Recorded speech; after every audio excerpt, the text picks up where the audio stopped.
I am glad to see so many people here, and I'm glad that this is an issue which continues to get such attention. So I will talk a little bit about my own story with mental illness, kind of how I came to the place where I'm now behind the podium talking with folks like you, and talk a little bit about what I'm trying to do in Pennsylvania government and what I think the government in general is trying to do. I suspect that my story and my dealings with mental illness isn't really all that different than anybody else's, in that it was kind of the standard combination of genetics and life. I have a family history of mental illness, as I suspect most Americans do as well, and it didn't really actively display itself for me until 8th grade. I remember in 8th grade starting to have anxiety attacks and have no idea why. And not only that, but no idea what they were. And I still remember being, this was back in the days when there were payphones, but being in middle school, curled up in a payphone booth every day during homeroom, on the phone with my dad, crying and trying to figure out what was going on. And it was something that kind of ebbed and flowed throughout the rest of my life. Now, that was the genetic part of it. The real life part first happened to me when I was in college. And there is a serious, serious struggle for young adults when they first get into college, and that's become an area of focus of mine that I'll talk about in a little bit. That's when I would say I really first started to have severe, severe trouble. Became borderline suicidal. I was a freshman at Muhlenberg at the time. Freshman year can be very challenging for anybody, and it really was for me. Not only was I starting a new school in a new place when I had almost no experience away from home, but then I broke up with my girlfriend from home, and then my dad's business went under. And all those together put me in a pretty severe depression. I didn't know what it was, which is so silly to some extent, because everybody knows what depression is. They understand theoretically what depression is, but I didn't know what it felt like, and I didn't know that I had it. Now, I was at least smart enough / had the support network of family and some friends at Muhlenberg to get me into the counseling center, and I remain convinced that the counseling center saved my life. It started to teach me different ways of thinking, and that in particular was what I remember the most, different ways of interpreting things that were happening around me, different ways of dealing with stress.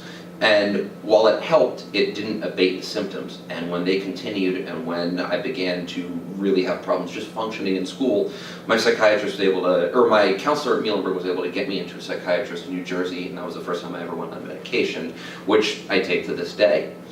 And now, that ultimately, I mean this sincerely, saved my life.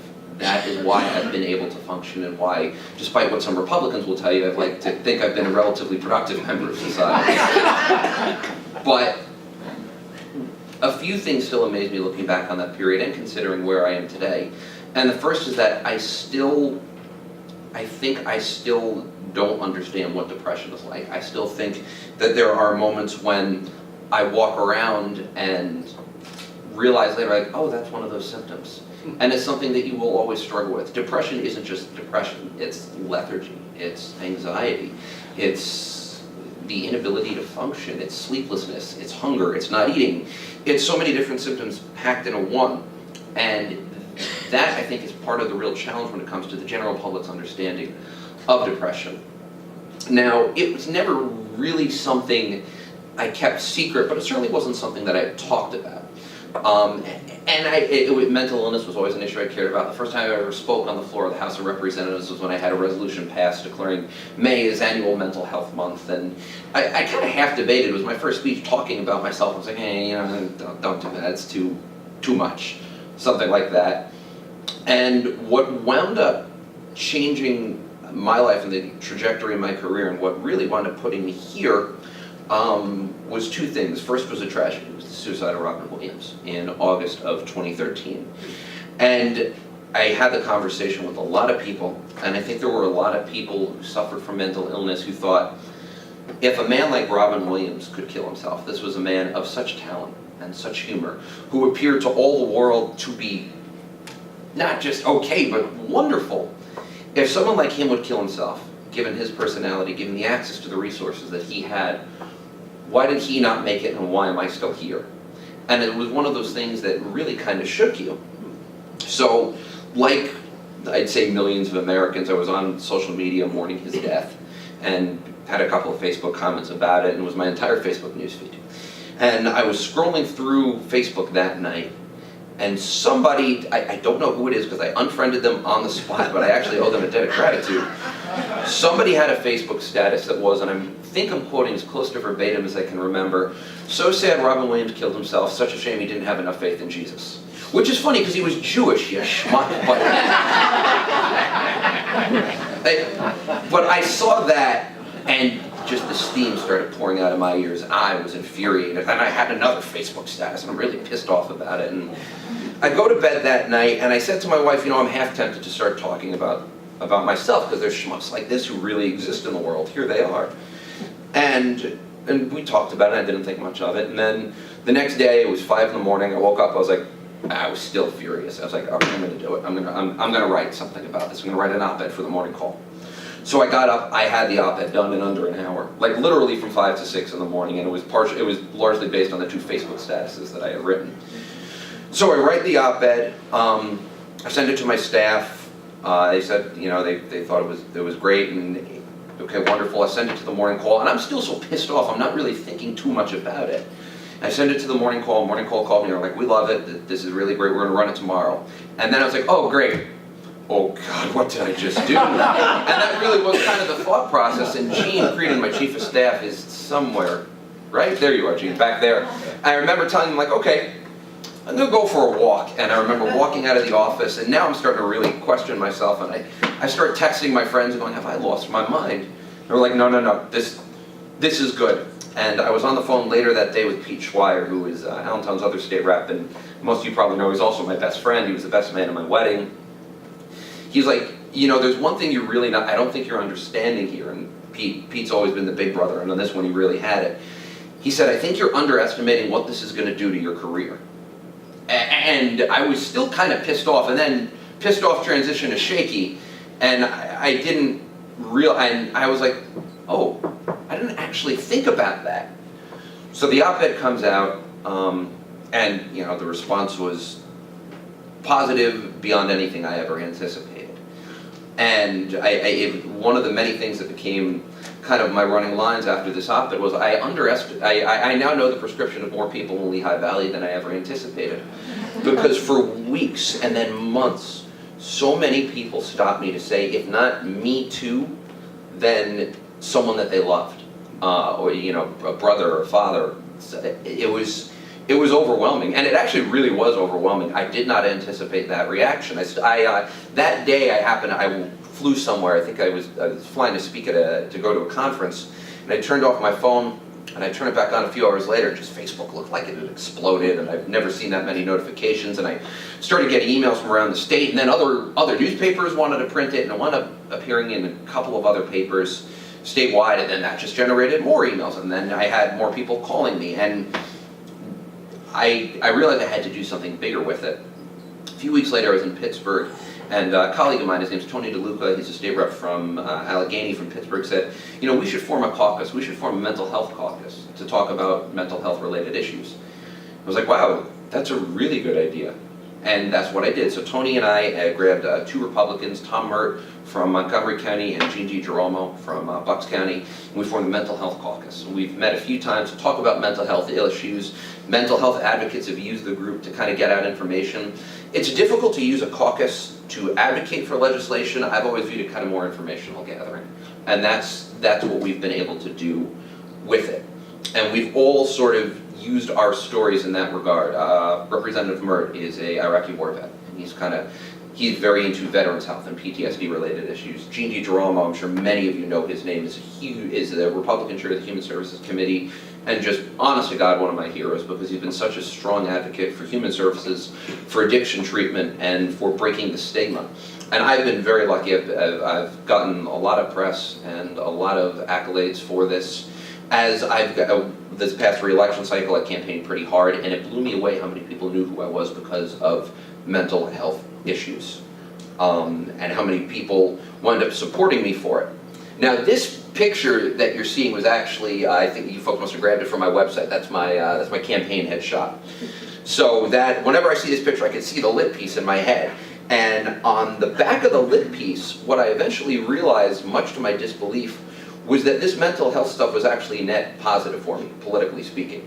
I started going, okay, And so I started putting it on my literature. Representative Schlossberg has used his own struggles with depression and anxiety, and that continued to generate more positive attention.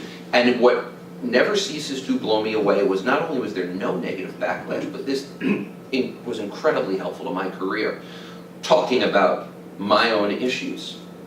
And that's something I do want to come back to, particularly storytelling and stigma. So in terms of some of the mental health related issues that are coming down the pike, the good news in Harrisburg, there's good news and there's bad news.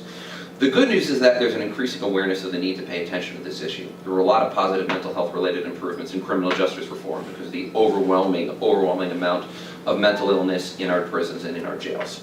The drug issue, and obviously the heroin epidemic that I'm sure everybody is aware of, is very strongly tied to mental health. And again, there's been a lot of the reason that we're talking about heroin and opioids the way we are is because the stigma has decreased around mental health and around addiction in general. So the mindset has shifted in an overwhelmingly positive way, and people have come to realize that mental illness isn't something that you can pray away, it's not something that you can just power your way through, but it's a real thing that deserves to be treated the same way any other physical illness would be treated. And that's been the good news. Now then the bad news is something that if you're even tangentially aware of Harrisburg, you know, it's the funding. Mental health and human services are always the first things to go. And we've had a tough budget cycle in Pennsylvania for about a decade running, and that remains a huge challenge. So that has put incredible pressure, I don't need to tell any of you, but that has put incredible pressures on providers to do more with less. And you probably hate even me using that phrase, do more with less, in an abstract sense, but it's what the demand has been. Now if any of you know my legislative history, you know I voted for tax increases. I've done it before, and if necessary, I'd do it again. I'd do it again in a heartbeat. Because at some point, we have to come to this realization that we either pay a little bit now or we pay a ton later. And that's where we are with mental health and with criminal justice reform, and the very strong connection between the two. And I hope that one day in Harrisburg, the rest of the legislature will come to that realization, because nobody likes raising taxes. I'm not running around skipping, oh boy, I can't wait to raise the sales tax, this is fun. But we need to do it because it's either pay a little now or a ton later. And that is where we're at as a state, and it's very frustrating that, for me personally and politically, that we can't come to that agreement. Talking about some of the mental health related issues that I and that others are working on, and again, there's good news in that front. What we've started to realize is that different subgroups have very different needs. I'm working on a bill with Representative Tara Toohill, a Republican out of Carbon County, that would make it easier for mothers in the early intervention program to get treatment for postpartum depression. It would better train some of the folks that are involved in the early intervention program. We held a policy hearing at Muhlenberg about a month ago on suicide, and on teen and college suicide in particular. Now, New Jersey just passed a bill, I cannot remember the young woman's name, and I should. A young woman who was from New Jersey, went to UPenn, freshman, who seemingly out of nowhere committed suicide. And this bill mandated that colleges have to give information out about mental health services. And that's something that we're looking at replicating, and maybe even doing a little bit more in Pennsylvania.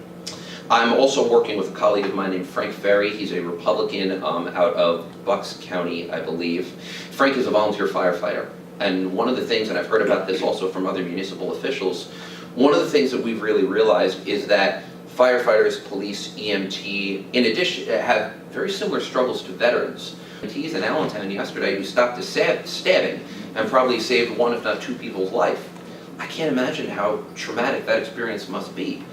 And the trauma that our first responders see on a regular basis must be overwhelming. There is not a single politician on the face of the planet that doesn't run around saying, I support our first responders. And of course we all do, it's a sincere desire.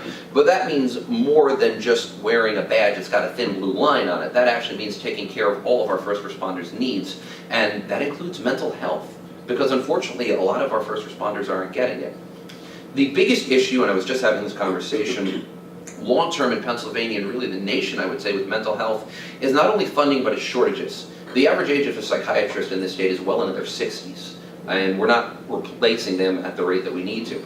Some of that comes down to bottlenecks with residency slots. The federal government made changes in the 90s because there were too many doctors, so they lowered the amount of residency slots, and well, that was a pretty terrible idea, because now we don't have nearly enough doctors in a variety of specialties, including in particular primary care and psychiatry. And then as you get more into psychiatric specialties, things like pediatric psychiatrists or geriatric psychiatrists, there's even less. And that's a huge problem for this state. We need to figure out a way to get more psychiatrists here. Our office regularly gets calls from constituents who know they need help, who want to get the help, but can't find the help. And that is such a challenge. We need to be better at it. And they're calling me in our office. Now, we have a physician shortage problem in this country, but Pennsylvania as a state actually has the 9th highest amount of physicians per capita. And as a region, the Lehigh Valley region is either the 2nd or the 3rd best in the state.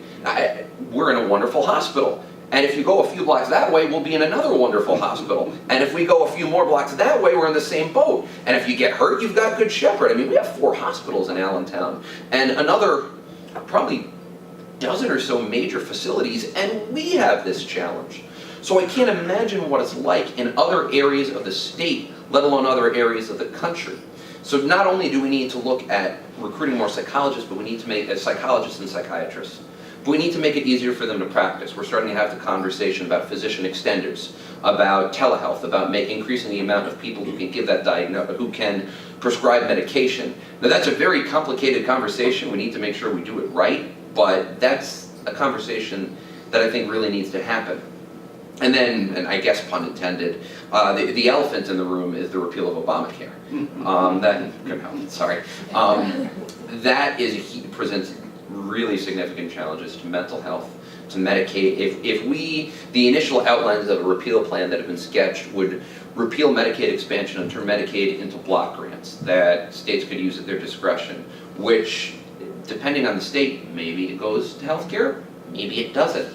So that has tremendous negative implications, and in particular, implications on addiction as well. We're in the middle of an opioid epidemic. We don't have enough money to deal with all the problems that we have. I'm sure there's other states that feel the same way, and repeal of Obamacare will have dramatic negative implications. Now, we're still very much at the beginning of that process, and personally, I hope they take the mantra of repair, not replace, but again, that's just me, and we'll see what happens. But either way, the mental health community needs to be very, very loud about the negative implications that this could have. And on a personal level, I'm beyond appreciative of all the awards and the recognition that I've gotten. I will be candid and say, to a large extent, I don't feel deserving, because all I've really been able to do successfully with mental health so far is tell my story. I have frequently said, when I talk with kids and school kids, which I try to do as much as possible, I say that there's really 3 parts of my job. There is the legislative, schoolhouse rock, amendment to be sort of part, where you go to Harrisburg, you write laws, you vote on laws. And in a sense, a lot of that is kind of already scripted out. Then there's the constituent service end, where we try to help people with governmental problems. But the 3rd part of the job is where I think you can be the most effective, especially if, like me, you don't have a ton of seniority and you're in the minority. And that's you use your position as a bullhorn to advocate for the issues that you care about. And that, I feel, I'm glad I've been able to do what I've been able to do in the area of mental health. But there's so much more that needs to be done. But if the one thing I can do really effectively is use my bullhorn, I'm going to use it. And that's why I've consistently spoken about my story as an effort to destigmatize the issue. Dr. Coyle was correct, of course. 1 in 5 Americans at some point during the year will suffer from a mental illness. 1 in 2 will over the course of their lives. 1 in 20 or 1 in 25 suffer from a serious mental illness so severe that they can't actually go to work. And of all of those people that I mentioned, only 30 to 40% will get treatment. Stigma plays a huge role in this, and stigma is largely what keeps people out of treatment, in addition to every other hurdle that they face. So that's why I, without being too self-serving, and I'm, believe it or not, trying not to be, that's why I do talk about myself. Because research has consistently showed that a contact strategy, where regular people, and emphasis on regular, and I'll come back to that in a second, where regular people talk about their own illnesses, that can change views on mental illness, and that can put people in treatment, and that can save lives. Now, the trick is that it is obviously important that thought leaders and people with bullhorns, people like celebrities or politicians, talk about their own personal story with mental illness. The problem with that is that too many of your average citizens will look at someone like Selena Gomez, or will look at someone like me, and maybe I shouldn't combine our names, but we'll look at people like celebrities or politicians and think, well, they are other. They're not like me. Which is why it's so important that regular people actually talk about their own struggles with mental illness, that they casually say, oh, I'm going to my psychiatrist today, or sorry, I'm tired, I'm just starting a new medication, it makes me a little bit sleepy. To get rid of the stigma, people have to talk about it. That's something I know that NAMI has done very well, and we're going to be hopefully working more on that issue in the future.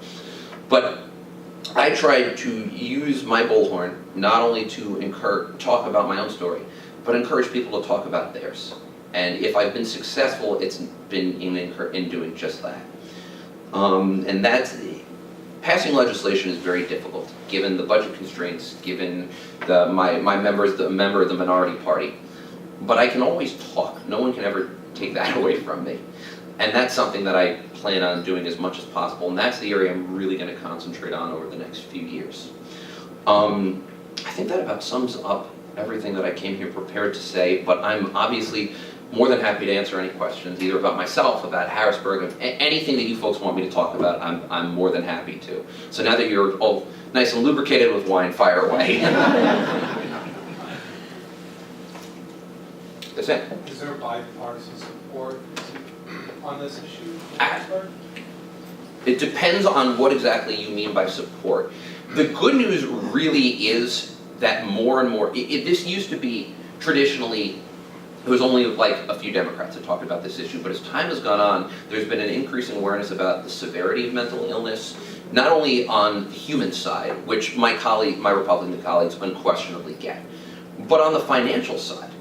I mean, if you can treat a homeless person's addiction, you can probably stop them from being, odds are good you can stop them from being homeless or from winding up in jail, which is going to cost the state 10 times more than it would if you let them go untreated.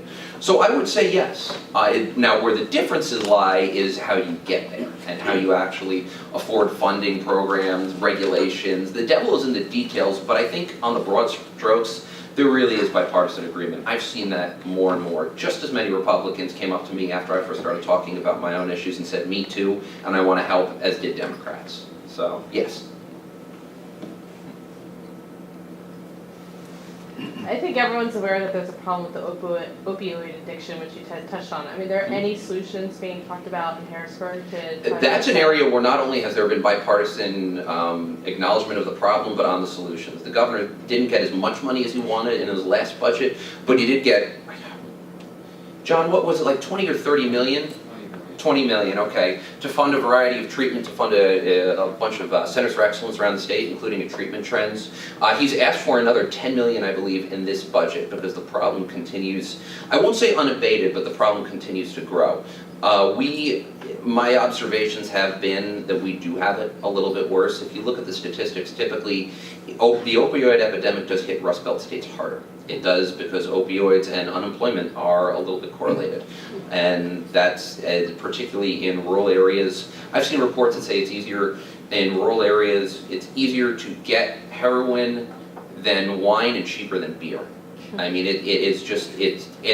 we've never been hit with an epidemic quite of this scope, and what's really interesting, and certainly part of why we're really having this conversation, is because heroin has hit everybody. Certainly it's hit some groups harder than others, but this is the first addiction that I can really remember that really, I mean, it doesn't concentrate much more in one group than another. Whites, blacks, Hispanics, the rich, the poor, every class group and racial group has been hit by heroin. Now that hasn't always been the case in America, but I think the fact that it's hit so many has really enhanced this bipartisan desire to deal with this problem now before it gets any worse. And one of the things in the long term I think we have to look back on with heroin too is the government is at least partially responsible for this epidemic. And I'm sure the doctors in this room remember in the 90s, and this long before my time, but in the 90s and 2000s when pain is the fourth vital, is it the fourth vital sign? Am I getting that right? The fifth, thank you.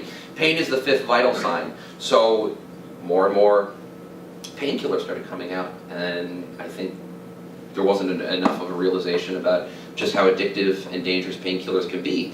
And when a resistance builds up to painkillers, people transition to heroin, which is cheaper and gets them higher quicker and obviously more addictive and more dangerous. So this one is certainly to some extent collectively on us.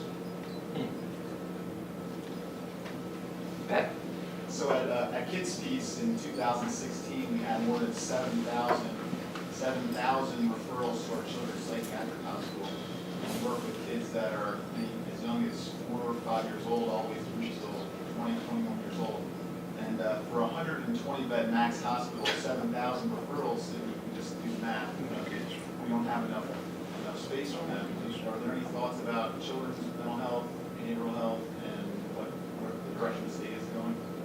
It's something that comes up, but I don't, the issues that you're talking about, the kids that you deal with, the kids piece, to be perfectly honest, it's not something that comes up a ton. What you do hear about is early intervention, trying to deal with some of these problems before they get to you, ideally.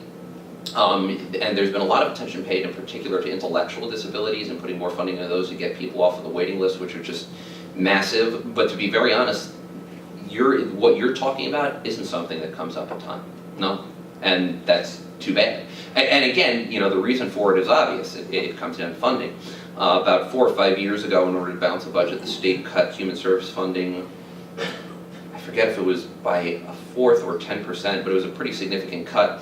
And it's been roughly flat funded ever since. At the end of the day, every issue in government comes down to a funding issue. And if we don't have the money and we're not willing to ask for more from the public, then we wind up in situations like yours, where you're well over capacity, I imagine. So that was too depressing to end it on. Somebody please ask something else. Yeah. Tim. So again, government has all sorts of power or sort of things sometimes. Is any effort being given to attempt to create synergies with different providers, different non-traditional providers, as it would be, that again, government can be very helpful because you provide funding to create these kind of partnerships? In the addiction area, definitely, and I think the Centers for Excellence that have been touched on are really a big push in that area, where you get really good, well-established providers, give them a bunch of, essentially fund them pretty heavily and allow them to do the work that they're very good at. So they are moving into that model in addiction. There have been conversations, I think, about doing something similar with mental health. I think you're also seeing a decent amount of government giving the money to somebody else and saying, you're better at this than we are, please do the work. Broadly speaking, I would say yes. I don't have any specifics off the top of my head, but I think we are moving more and more in that direction, especially because in an era of limited funding, government has to get more creative. And I think we've tried to do as best we can with what we have. No, thank you. And thank you, everybody.